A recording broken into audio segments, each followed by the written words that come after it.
Hi, everybody. Hi, guys. You can say hi. Hi. Yeah.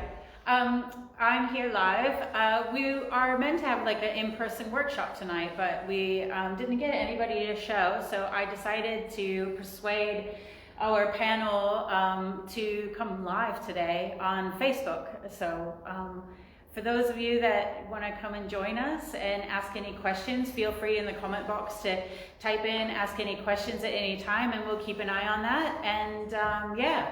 So I'm joined today with Mark from Business Great Southern, who Everybody knows me. I know. Well, they should. They should. It's almost like you work for me. Just kidding. I'm kidding. Do you want us to leave? No. Okay, and I've got Cam here. He's from NBN Local, and Paul from Optus. So we're talking about NBN Local first, and why Cam is down here, what he wants to present, because he's our guest.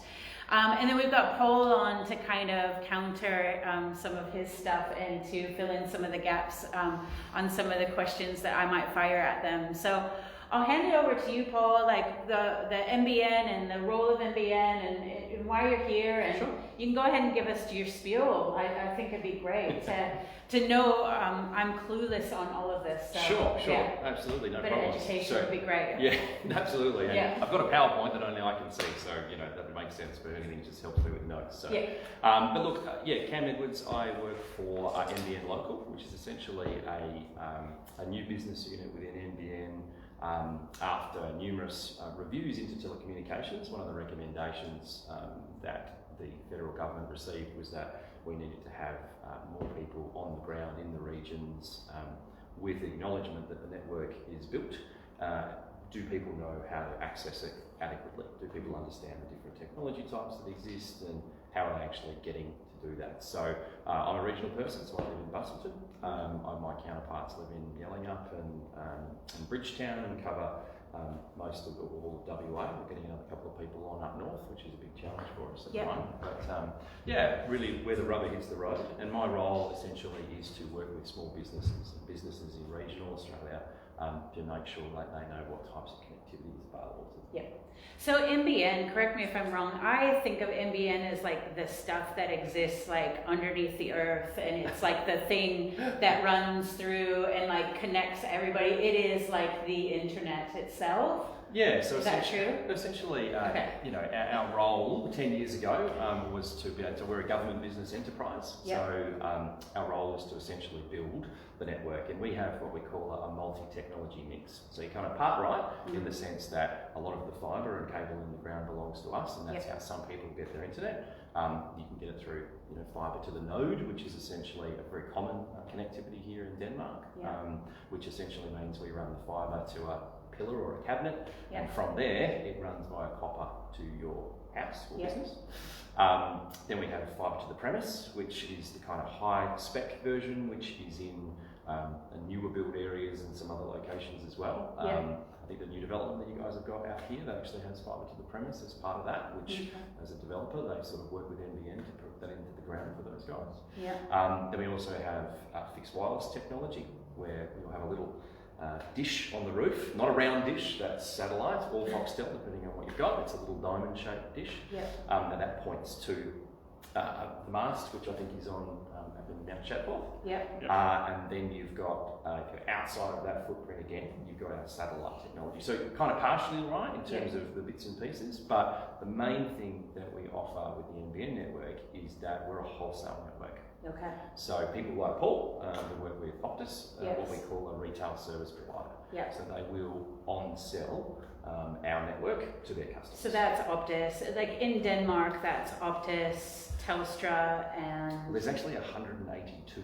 people. In Denmark? Not all available in Denmark, but it would be in the high, it would be over 100 people that you could purchase your service from, because we're a wholesale network provider. Wow. Oh my God, like Yeah, Oh my absolutely. gosh, we don't all have to be on Telstra. Well, look. Sorry. Not that I'm against Telstra or anything like that. Like we have options down here. It's so funny because on the community notice board, I'm constantly seeing people like, who's with what? What's the best provider? Who can carry us the best? So it's really good to know that we have multiple choices down here. Absolutely. And look, 182. Essentially, what we direct people to is the NBN website. Yeah. It's one of those bit of a trap sometimes. If you have an NBN query or question, you'll type in NBN into a Google search, and what you'll get is kind of the first 3 results are advertising for people that actually sell our network. Yes. Not necessarily the NBN website itself. Right. So we really recommend people go to the nbn.com.au website, punch in their address, and it'll tell them what technology is available, and then it will tell them who sells that technology. Wow, that's fantastic. There's a big list of a lot of them as well. Optus Yeah. one of them, of course, and a huge number of them. So to your point, the whole issue with this is that we build a wholesale network that other people can resell.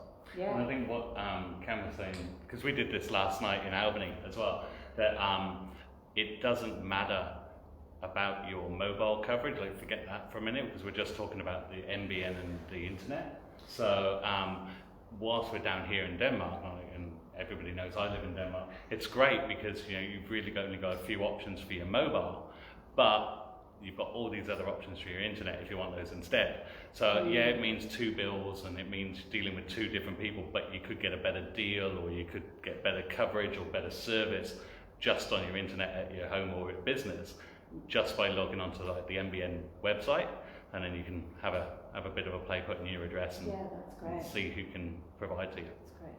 Yeah, Cool. What else do you want to talk to us about? What else do you have on your...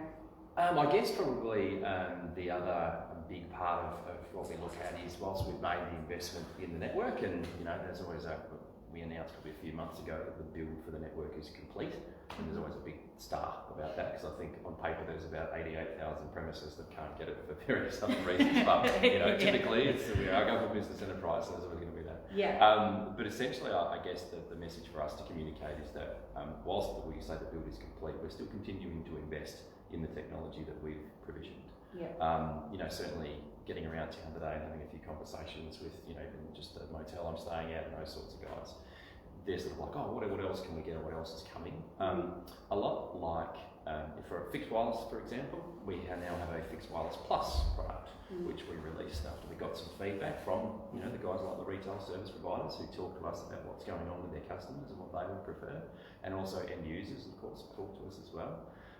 That fixed wireless plus does offer a few little tweaks and twerks, so if you have had that connection for a while, we do recommend that you ring up your service provider and say, hey, I've heard about this fixed wireless plus, is that something that's available to me? We also have those customers that are on our satellite, which is called SkyMaster. We did release a new version of that called SkyMaster Plus, which takes away some of the early pain points that we did have with the satellite service, and the biggest one being that the only data on SkyMaster Plus that contributes to your download limit is streaming video.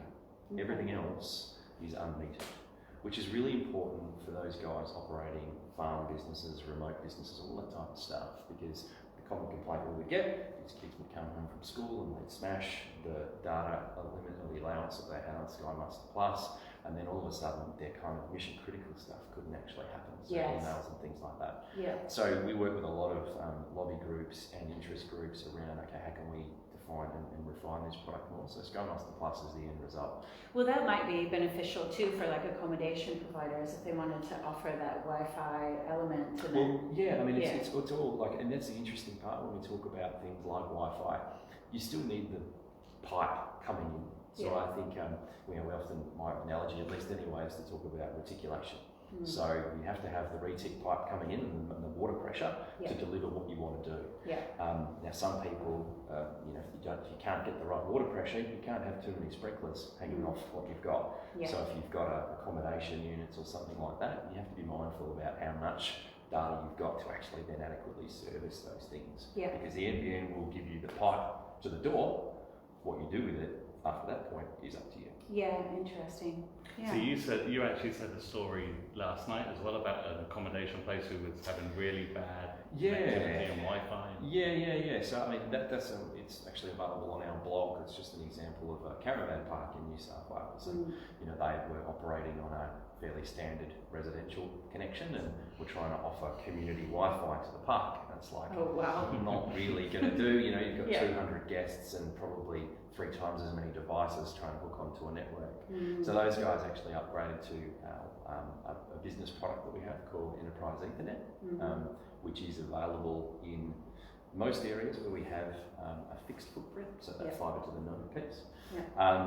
They upgraded their internet connection to 100 synchronous. I think it was even 250 or 350 synchronous speeds. So up and down fast essentially is probably the layman's version. I'll tell you another one about that. Yes, synchronous speeds. Sorry, I'll come out of this one. ADSL, asynchronous digital. That's right. I used to go over. I know, it's like, wait, that's a good trick. No, that's fine. Yes. But that's the type of thing. Faster, yes, cool. Yeah. It does more Yeah. stuff. But they were and this is the thing, right? Is a lot of people they don't want to know the nuts and bolts about the internet connection. It's more about and that's why we recommend working with ICT partners and these kind of integrating partners that do all this kind of cool, sexy tech that hangs off things, right? It's the cool phones, it's the access point that's on the roof that gives the Wi-Fi. Yeah. They're the ones that will really talk to you about, get faster internet and you can do X, Y, Z.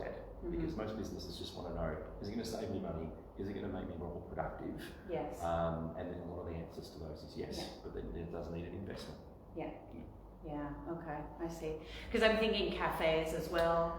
I mean, look, there's probably not a lot of accommodation or cafes that really offer that Wi-Fi service in town, and I'm not sure if it's because of the fact that we like people to come and experience and look up more so than look down, or if it is because of the expense or the lack of knowledge, or so it could be lots of different reasons. Combination of both. I mean, you can get into some really cool stuff around.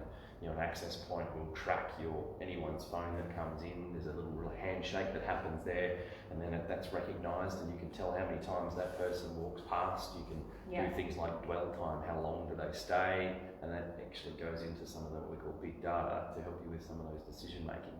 But for your average cafe, that's fantastic. Actually, that's really cool. Yeah, but I mean, how handy is that though? If they can get hold of that information, and then you know who to market to, and absolutely. Yeah, absolutely. And it's a lot of that stuff is done by bigger companies, but they do it anonymously because they can't sort of tell who people are. It's more just this is a list of MAC addresses, which is unique to your phone, iPad, whatever you've got that can connect to Wi-Fi. It's unique to that device.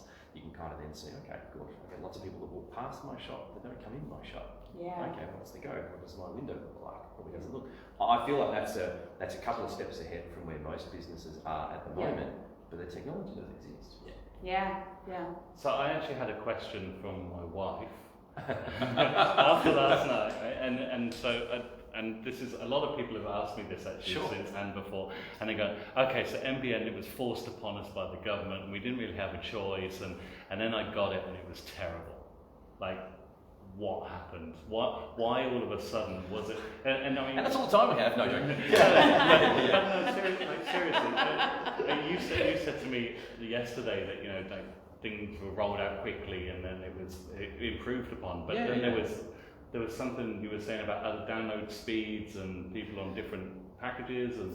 Yeah, I think when you're deploying a network across all of Australia, right? Like there's a huge amount of intricacy and landing on a technology mix and finding what's going to work, and how do you deploy something within a time frame, within a budget. So being a government business enterprise, we absolutely had a government loan which we're paying down and seeking money elsewhere as well as part of all that sort of stuff. So there's lots of knobs on it to make sure that we're going to do the right thing with on budget, on time, all those types of things. So look, there were some initial teething sort of issues with different parts of the network, but the main thing is we worked through all of those and really knuckling down and, as I said before, improving the performance. And like the example that I've sort of spoken about is with we have some 5G spectrum that we purchased in the last auction, which is normally something that a mobile carrier would be looking at. But we're using that 5G spectrum to attach onto our fixed wireless towers to actually then push the distance available for that product even further Right. and even faster. And I think, it's little things like that I think that people miss about the NBN and the network, because a lot of their, it's just for anything, it's not every business, but you have one experience and you remember it from 4 years ago, 5 years ago. And I think if any business is an example of how things change, it's a technology business. Yeah. So, it's changes is constant. Yeah. Don't want to put you on the spot with that. No. And also there was that whole comment last night as well, which you guys missed, and you have heard me go on about it again tonight. Is that now you found a new website or a new device, and you could find how fast certain people's internet was running at, and you're like, well, why is it only running at that speed? Yeah. Oh, there's so much network monitoring and things that go on, but I think we talk about, technology companies do amazing things, and we find new ways to sort of plug it into our network. And I think, Netflix and streaming video has to be said is probably the bulk of the transmission, and indeed that'd be the case for mobile networks as well. Yeah. That's the bulk of that. So how do you kind of deal with that? Because people aren't slowing down in terms of how much they want to watch and consume. So there are things we can put on our network that will actually take video aside, treat it differently, package it differently, and then throw it back in again. So it doesn't have the kind of impacts. And I think probably that's I know Optus look at that sort of stuff as well from a mobile perspective. Very much so, yeah, we have to, because it's happened to networks in the past, not just thankfully, where it bottlenecked and the network actually fell over because the network wasn't ready for the amount of data that was being put on, the amount of traffic. So we have to monitor that all the times. We have network teams that look at that, and the telcos do as well. Yeah. So from a service provider's point of view, just that, and you can only talk for Optus obviously, but what happened with the whole coronavirus thing last year? Like, were you all of a sudden, it was just like, wow, here's all this data which is being drawn? Yeah, absolutely. I mean, again, all telcos, I'd say, arguably, with the way people work from home, schooled from home, there was lots of that as well, and we had to adapt. So it wasn't just about the network capacity, which we were able to cater and cope with. There wasn't really Thankfully. which was that would have amazing. been a disaster. Well, exactly right. But it just shows you how much traffic and availability we have. And I can only speak on behalf of Optus. But it's also the amount of hardware that was purchased to enable the network. So enable technology like NBN to actually work effectively.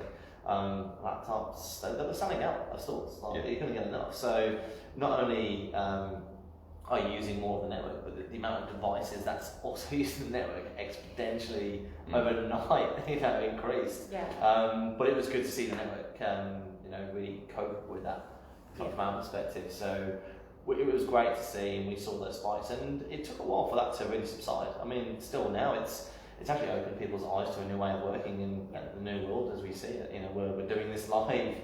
At one point this was the only way you could do it, because there are people in the same room. Yeah. So it's actually been enlightening from our perspective to see how that works, and it'll be interesting to see what the new norm is. And on the back of that, have you seen a significant dip recently, or no? It's been gradual. It's absolutely been gradual, and laws change so quickly in WA with regards to lockdown and what we can and can't do. So as I say, we're still establishing a new norm. We don't really have that yet. So these kind of meetings and the way we operate, in particular around Teams and video calling, it is the new norm. Yeah, very much so. And I think that's probably a really good point around, from a business perspective, does business return to normal? I think so many employees of traditional kind of desk job employees, they've got a taste of working from home, from this period. And now you see now, a lot of companies are having trouble getting people back into an office environment. So I think everyone's being challenged as to how that works. And you speak to some employers who think that it's very much now the employees who control their destiny, which it's an interesting change. It is. It's an employee world at the moment. Oh, I reckon. absolutely. Yeah. Yeah. Salesforce got rid of the 9 to 5. They got rid of it completely. So 9 to 5 is effectively dead. Now, obviously, we can't speak about that locally because businesses operate very differently. But to see an organisation like that who have been in the market for such a long time to kind of say, "Okay, guys, how do you want to do it?" And it's that work-life balance and that well-being, which is great to see. So in regards to NBN, we're not the major hub of Western Australia, but or Sure. even regionally. So what's going on around the states with satellite hubs?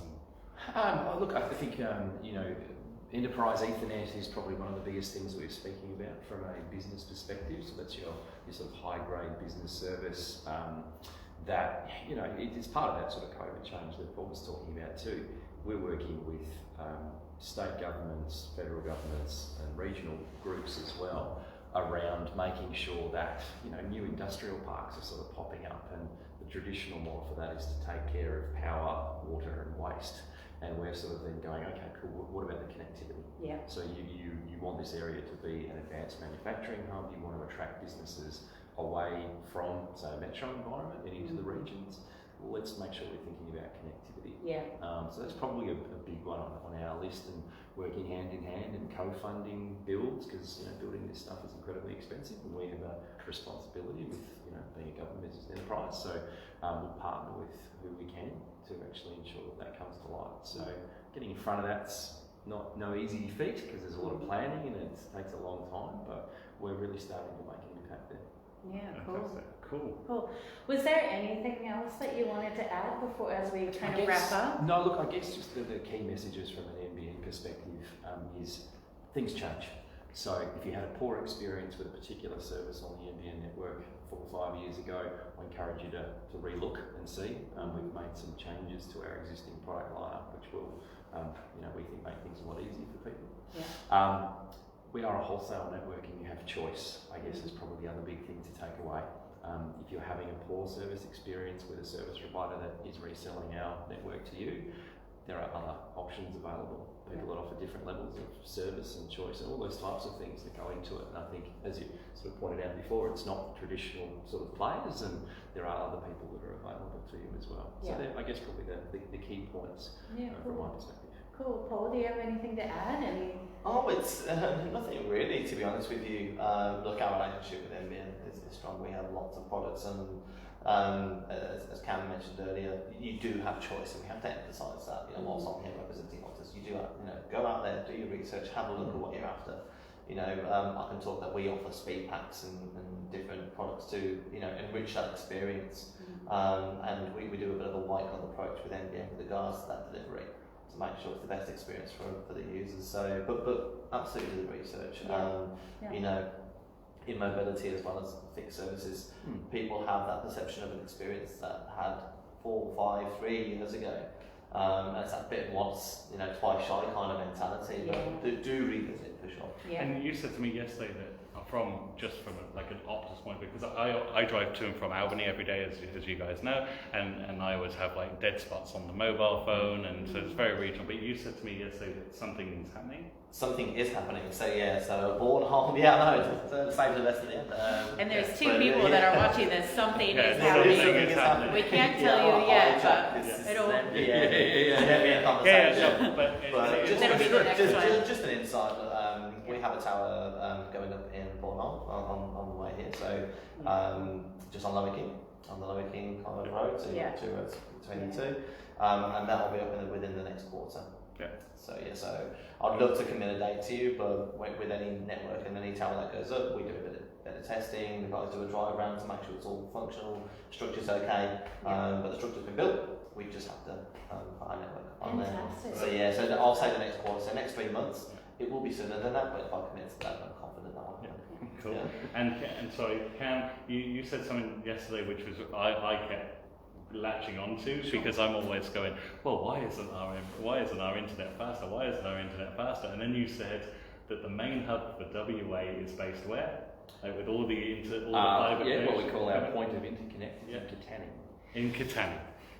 Yep. So my next question again was yesterday is, why is it that Perth gets it all and it doesn't come down the road? And I understand it's cost, but yeah. It's very different, Absolutely. But that's really interesting, right, guys? Because obviously Katanning is a main hub for NBN. That's where everything goes. Well, it's where we get a lot of, it's close to the Nullarbor, and we get all the fibre and what have you come across from there. It's just before my time as to why it's in there in particular, but I think That's really cool. it's a bit Well, of a it's hard- also our gate into the Great Southern. That's right. It is our gate. Exactly. Yeah, So- yeah. They are the gatekeepers. Yeah, they are. They are the gatekeepers of NBN as well. Yeah. Awesome. Well, thanks you guys so much for joining us. And if anybody has any questions about anything, just feel free to contact me. I'll have both of these gentlemen's details, and I can forward any sort of questions or anything on to these guys, I hope. Yeah, absolutely. Great. And Cam's got a whole heap of information that he's going to send to me, which I'll then send to Summer, so if anybody wants it, and there's links and all that sort of stuff. Yeah, cool. So thanks for joining us for those that have, and thanks for watching for those that are going to watch the recording whilst you, I don't know, do a run in the forest, I don't know. Whilst they're doing their research on And I hope that everybody has a really great evening, and thanks guys again for coming in, and thanks Mark for putting this together, and I hope everybody has a great night. I can't think of really anything else that we have coming up soon. Oh, there's so much coming up. Well, we have heaps, but we won't bore you with it, okay, anymore. Enjoy the evening, have a great dinner. Hopefully you've got a fire going and a glass of red wine. See ya next time. See you guys.